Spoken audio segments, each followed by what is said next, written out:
老师让所有学生画出脑海中50年后的样子，而这个女孩却在纸上填满了数字。老师让她教画，她还在那儿不停地写，不停地写。没办法，老师只能强行的收走。但这还没完，女孩来到杂物间，磨破10根手指，都要把最后一行数字写完。这到底是什么？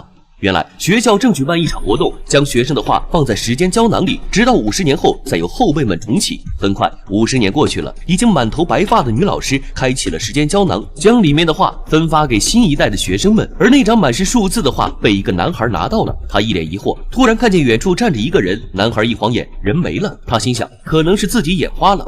男孩回到家，把纸给到身为大学物理教授的父亲阿强看，可阿强一开始没在意，直到他不小心把纸弄脏，便好奇地把其中几行数字重新排列了一下。上网一查，结果竟然是911事件，死亡人数2996人。阿强认为这仅仅是个巧合，他开始认真研究起其他数字的意思，画了一圈又一圈，查了一串又一串，每一组数字对应的正是50年间以来某一场灾难的时间和死亡人数。看着白板上圈圈画画的记号，阿强开始意识到事情的严重性，因为时间已经推算到了当下，但还剩下几行数字，这也就意味着这些数字预言着未来即将发生的灾难。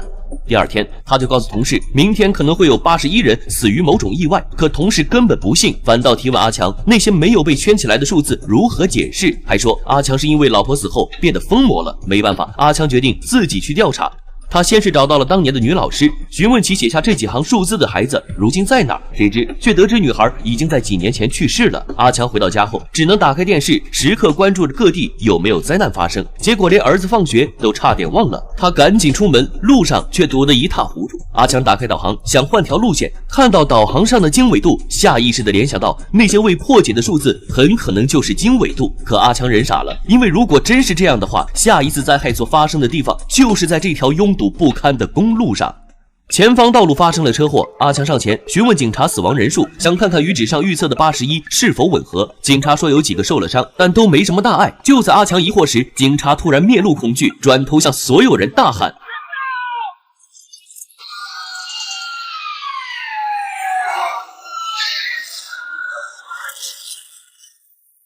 阿强冲进去救人，到处都是爆炸声和哭喊声。阿强心里只有一个念头，能救一个是一个，希望有人能阻止预言成真。可是回到家后，看到电视报道的81人遇难，所有信息和纸上的数字不谋而合，阿强瞬间感觉到前所未有的无力感，瘫坐在沙发上。另一边，儿子似乎听到了什么，从床上坐了起来。此时，一个神秘人出现，并指引他去窗边。男孩害怕地走过去一看，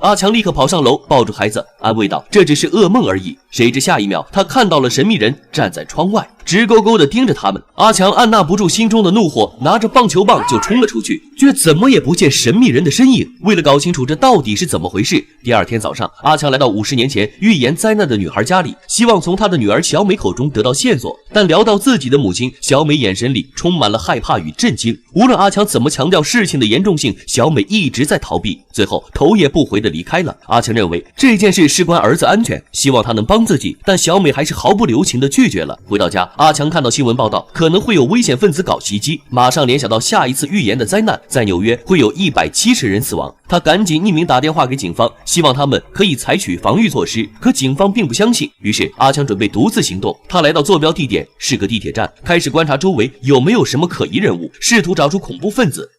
这个人贼眉鼠眼的，就是他了。阿强立刻追向这个鬼鬼祟祟的家伙，巡逻的警察也随后跟来，结果对方只是个普通的小偷。然而还没等阿强反应过来，真正的灾难却发生了。隧道里一辆列车迎面撞来，他护着身旁的女人和孩子。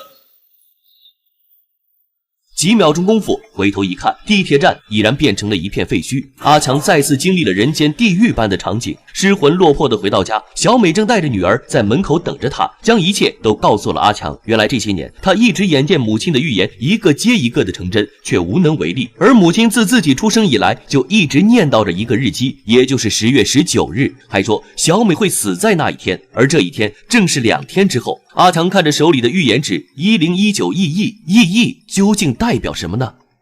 阿强和小美把孩子留在车内，两人则走进小美母亲生前住的小屋。屋里的墙壁上贴满了各地的重大灾难简报。两人先是发现一张画，上面画着耶稣，人类在底下跪着，似乎寓意着什么。接着，阿强发现床底下好像有刻字，他翻过来一看，两人都震惊了，上面刻着 Everyone else。这正是意义的解释，也就是说，在10月19日这天，全世界的人都将死去。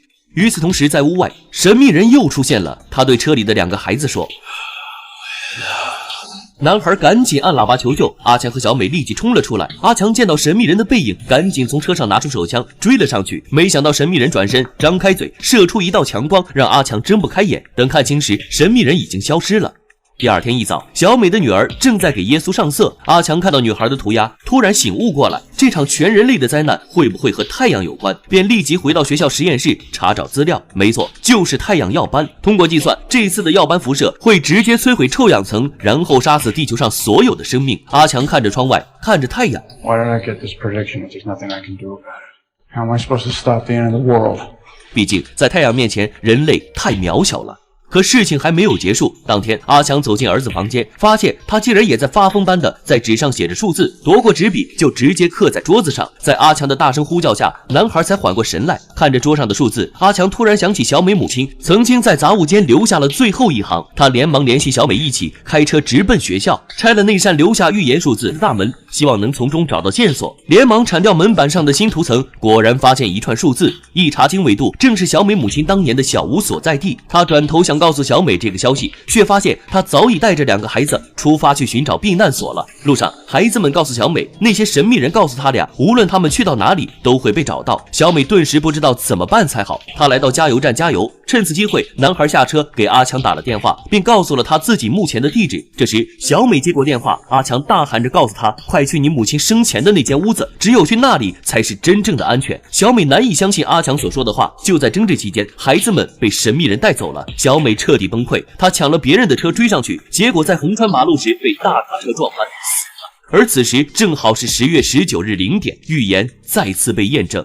等阿强来到加油站时，官方已经宣布了世界末日的来临，所有人乱成一团，只有认为是假新闻的加油站老板还稍微理智点。阿强按照老板说的方向追到一处丛林，竟然是坐标的位置，也就是小美母亲的小屋。在这里，他见到了儿子和小女孩。随后，一群神秘人围了上来。就在阿强询问神秘人究竟是谁的时候，一个巨大的发光圆体出现在天空上。阿强看呆了，这才反应过来，神秘人竟然是外星人，而神秘人说的话只有儿子才听得懂。儿子告诉阿强，只有被选上的人才能离开。在一番交涉后，阿强选择面对现实，他缓了缓情绪，向神秘人说了一句 Please。 这是一个父亲最诚恳的交托，然后转身向儿子做最后的叮嘱，并将全家福吊坠送给了他。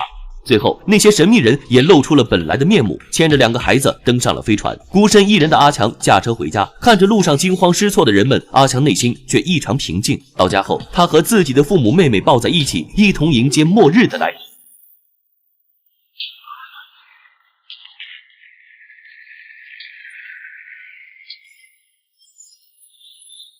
如果你知道了末日将要来临，你会怎么做呢？好了，今天的节目就到这里，我是独立鱼，记得点赞加关注，陪你看电影。